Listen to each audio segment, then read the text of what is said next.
Support WrestleTalk! Order the magazine using the link below.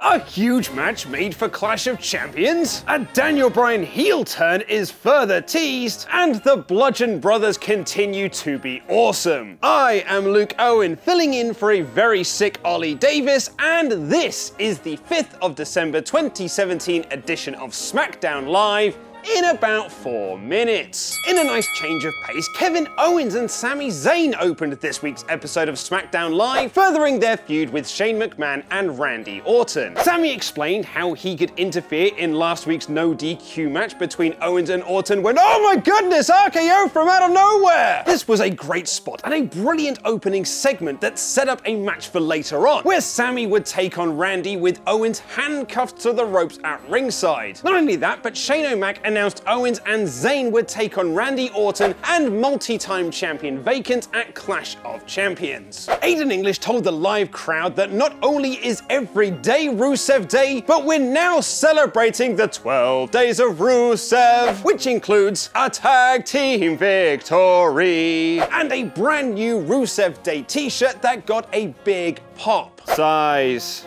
medium, quantity 7 express delivery. They had a fun TV match against the New Day and won when Rusev kicked Kofi in the back of the head. They have now been added to the Tag Team Championship match at Clash of Champions against the New Day, Gable and Benjamin, and the Usos. Mojo Rawley cut a backstage promo explaining his actions for attacking Zack Ryder last week, and we then got everybody's favorite weekly segment, SmackDown Women Standing in a Row. They were complaining about not being in the title match at Clash of Champions, and an angry Daniel Bryan made Charlotte versus Natalya a lumberjack match. Wouldn't that be a lumberjill match? I didn't catch the names of the local competitors the Bludgeon brothers destroyed, but it was a very fun squash match. I love this team. Baron Corbin and Bobby Roode had a backstage segment before their match, echoing Twitter and asking why Dolph Ziggler had been added to the United States Championship match at Clash of Champions. They then had a basic TV match which saw Dolph run in and attack Roode for the DQ before laying out Corbin too. Dolph is very good, but it's hard to be invested in his character after a disastrous 2017, with lackluster feuds against Shinsuke Nakamura, Bobby Roode,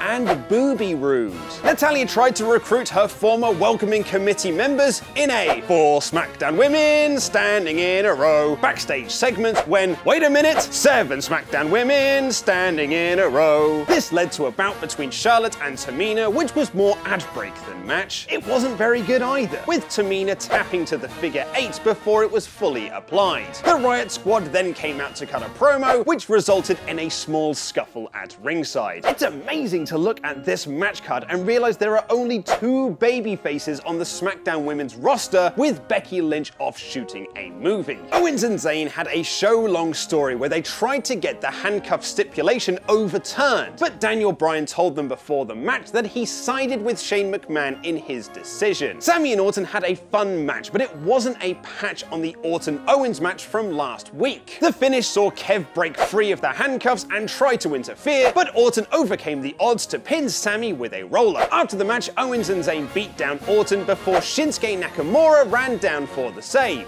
revealing himself as Orton's tag team partner for Clash of Champions. However, the most intriguing part of SmackDown Live came after that angle. Bryan asked Shane backstage if he was now done punishing Owens and Zayn, and Shane said he was just getting started, adding himself to the Clash of Champions match as the special guest referee. Bryan then looked conflicted as Shane walked away. So that was this week's Smackdown Live in about 4 minutes. Here's the usual ratings rundown from top to bottom. Smack damn, smacktastic, smack bang in the middle, Ellsworthy, and Finn Balor having a competitive match with Bo Dallas on Raw. I'll reveal my rating in a moment, but vote in the poll above my head to say what you thought, and either myself or Ollie will reveal the result in tomorrow's news. I really enjoyed this episode of Smackdown Live. It wasn't a blow-away great show or anything, but the majority of the wrestling was good, and there were some big announcements made for Clash of Champions. Boy, I've really said that pay-per-view name a lot in this video. But for me, the big